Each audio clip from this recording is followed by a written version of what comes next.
Magluto po tayo ng adobong sitaw, sahugan po natin ng karne. Masarap po ito, subukan nyo po. Lutuin na po natin ang ating pangsahog, palalabasin po natin ang kanyang mantika, isasangkutsa po natin at doon po tayo magigisa. Pag mapula na po ang ating karne, igisa na po natin ang ating bawang. Pagluto na po ang ating bawang, ilagay na po natin ang ating sitaw. Maglagay na po tayo ng toyo. Mag-add din po tayo ng sugar. Mag-add din po tayo ng water para maluto ang ating sitaw.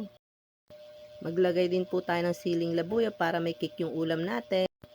Maglagay na din po tayo ng oyster sauce. Mag-add na din po tayo ng suka. Maglagay din po tayo ng slurry para lumapot ang ating sauce. Tikman nyo po, luto na po yung ulam natin. Salamat po sa panonood. Sa uulitin po, thank you so much.